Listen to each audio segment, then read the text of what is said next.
What is good, y'all? It's your boy Ty, back here with another video. And in this video today, guys, we're going to be talking about what Magic Johnson you should buy for your specific price range in my team. Now, I know before I've said one size doesn't fit all.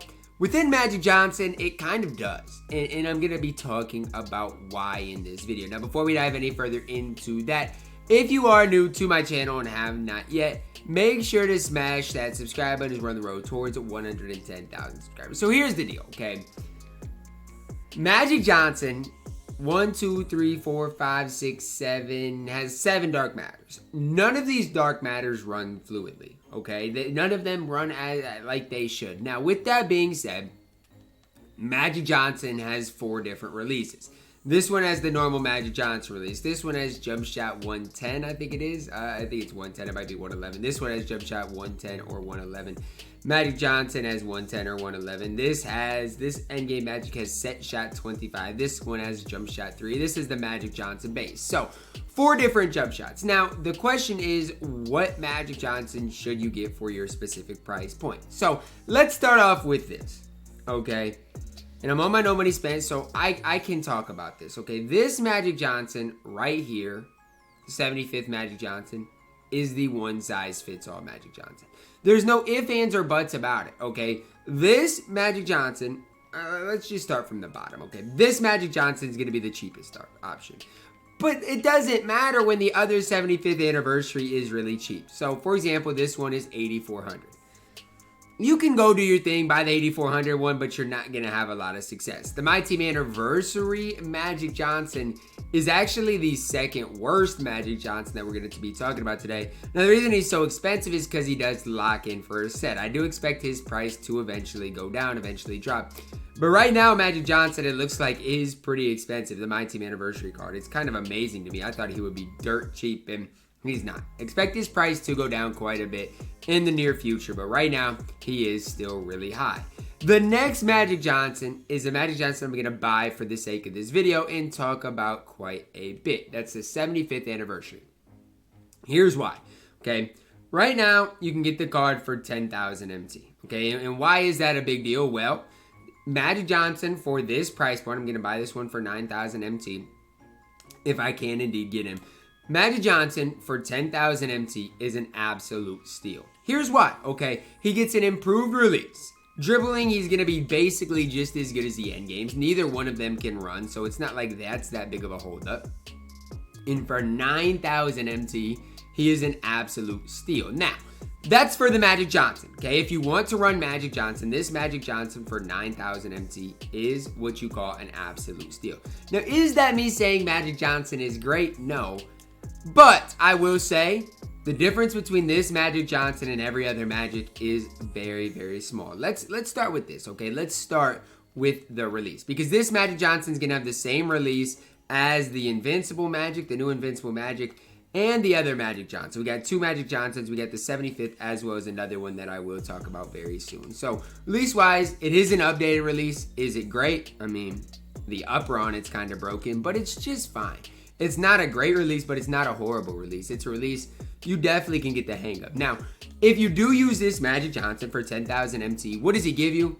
He's basically a 3-and-D option. And if that's how you use him, I'm okay with running Magic Johnson. For 10,000 MT, he's not horrible. Now, do I recommend him? No, I think there's plenty of other better options.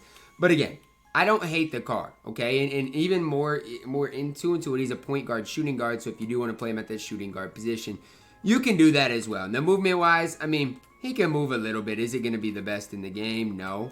But he does have decent enough movement as far as his full court dribble. 6 has the good behind the back, good dunk package as well. So this Magic Johnson, I had to show you in shoot-around because I didn't do a gameplay of him, is pretty solid. The Magic Johnson that I'm about to show you guys right now is literally an identical card. Okay, the 75th Magic Johnson and this Magic Johnson right here, the All-Star Magic, are literally basically the exact same card in my team. So you might be wondering, okay, Ty, why are there 2 different cards then? Well, there's a slight difference, but again, it's not a big enough difference. Now, 15,000 MT compared to 10,000 MT.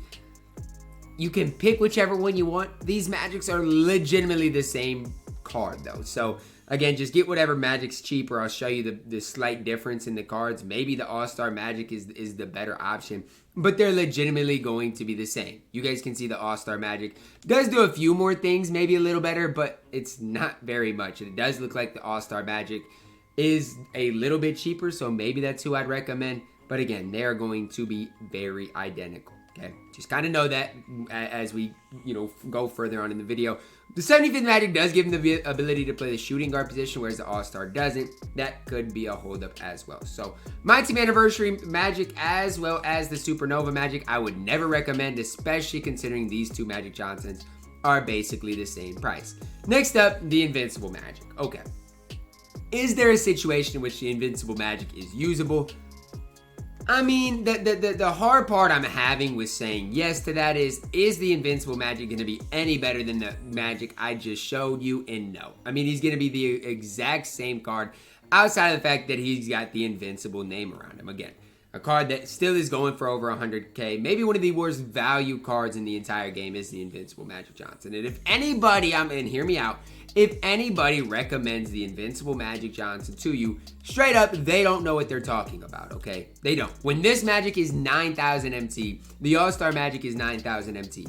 If you buy the Invincible Magic Johnson, straight up with you guys, whoever recommended that to you just simply does not know what they are talking about. So, we covered the Invincible Magic. Next up, the Endgame Magics. Okay. These two Endgame Magics are the worst two Endgames in the entire game.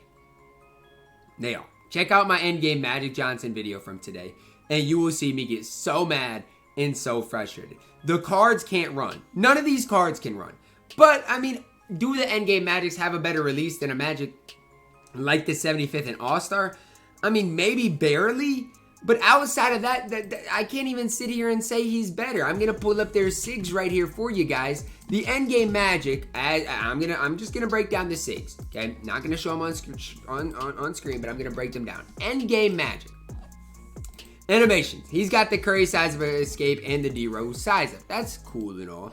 The All-Star Magic has the Trey size up. This Magic right here has the Trey size up, which I think is better on Magic than the Curry size up. So even when you compare the All-Star Magic to the Endgame Magic, I like this Magic's dribble SIGs better than the Endgame's Magic. So I'm just throwing that out there. Obviously, the Endgame's release might be a little bit better, but please do not waste MT on the Endgame Magics. They are the most overpriced card in the entire game. So please, please, please, guys, if you're learning anything from this video, do not buy Endgame Magic Johnson. So all in all, guys, if you do want to run Magic, these two Magic Johnsons right here are not bad for their specific price. Even with the inability to move, defensively they're going to be solid. He has a decent enough release. He does some decent things for you. He's just not great in my opinion. That's going to wrap it up for my video today, guys. If you do want Magic Johnson, pick and choose between these two that I'm showing you right now. If you do want to lock in the set, I guess you can run Anniversary Magic, but you should not play this card. You can lock him in, but he still won't even make the cut. That's going to wrap it up for my video today, guys. Drop a like on the video, subscribe if you are new, and as always, man, I love you guys, and have a blessed day.